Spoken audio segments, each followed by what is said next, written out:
Hello everyone, I hope आप सभी अच्छे होंगे। तो गाइस, आज की क्लास में हम करेंगे कि भारत का नाम जो है वो भारत क्यों पड़ा। पूरी डिटेल इस वीडियो में रहेगी, वीडियो को अंत तक जरूर देखना। तो चलिए आज की क्लास हम स्टार्ट करते हैं। भारत शब्द से भारतीय उपमहाद्वीप,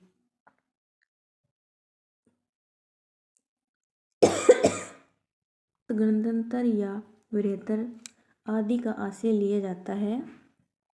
भारत के अंग्रेजी नाम यानी इंडिया, अंग्रेजी इंडिया की उत्पत्ति जो है वो इंडस सिंधु शब्द से हुई है, जो क्या है यूनानियों द्वारा 4वीं सदी ईसा पूर्व से प्रचलन में है। इंडिया नाम पुरानी अंग्रेजी में 9वीं सदी में और आधुनिक अंग्रेजी में 17वीं सदी से मिलता है।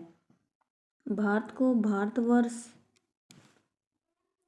जम्बूद्वीप, भारतखंड, आर्यावर्त और हिंदुस्तान यानी हिंदू, अल हिंद, ग्यागर, फग्यूल, तियानजू, होडू आदि अन्य नामों से भी क्या है भारत को जाना जाता है। चलिए नेक्स्ट स्लाइड में यानी हिंदुस्तान शब्द देखते हैं। हिंदू यानी फारसी और हिंद फारसी, दोनों शब्द इंडो आर्यन संस्कृत सिंधु यानी सिंधु नदी या उनके क्षेत्र से आए हैं।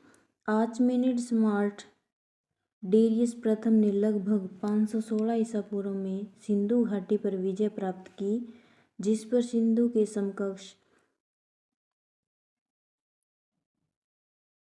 आर्चमेनिड अर्थात हिंदुस का उपयोग निचले सिंधु घाटी के लिए किया गया था।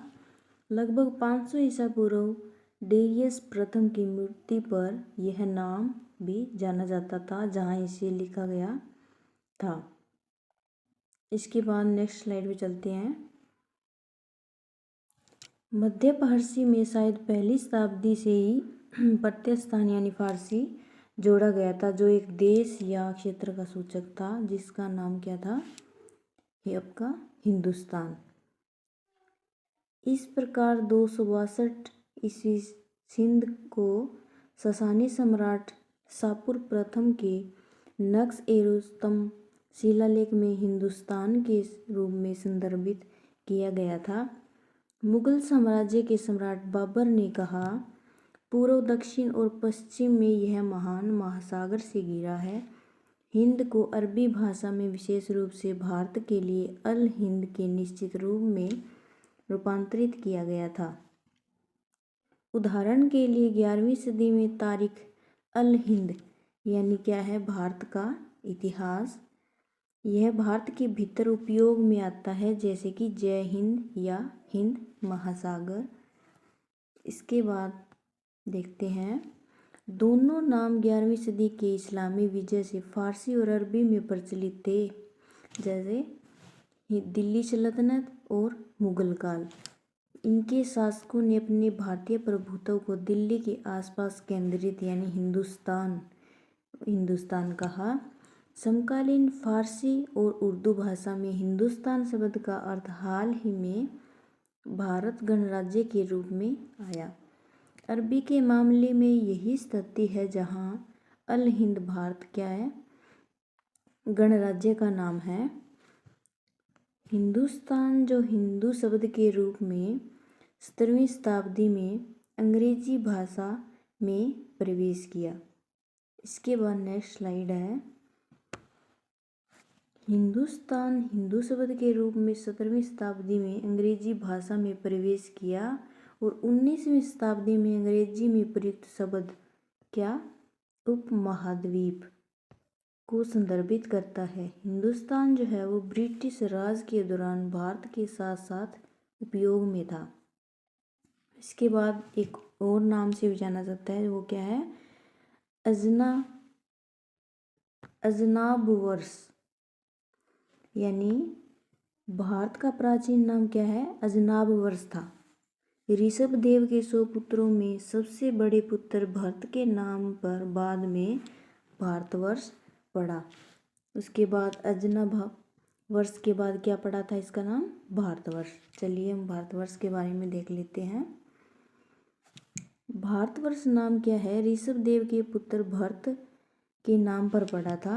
अनेक पुराणों के अनुसार नाभिराज के पुत्र भगवान ऋषभ देव के पुत्र भरत चक्रवर्ती के नाम पर इस देश का नाम क्या पड़ा? भारतवर्ष पड़ा। हिंदू ग्रंथ स्कंद पुराण के अकॉर्डिंग ऋषभ देव नाभिराज के पुत्र थे।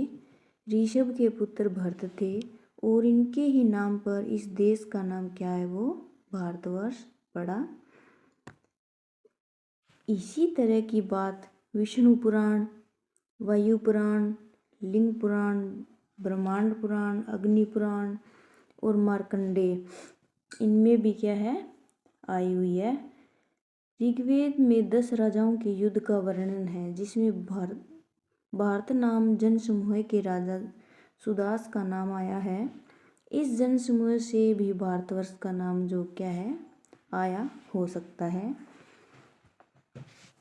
इसके बाद है भारतवर्ष शब्द का एक भौगोलिक इकाई के रूप में सबसे पुराना उपयोग क्या है? हाथी गुम्बा शिलालेख में क्या है? मिलता है। इसके बाद इसको जम्बूद्वीप के नाम से भी जाना गया था।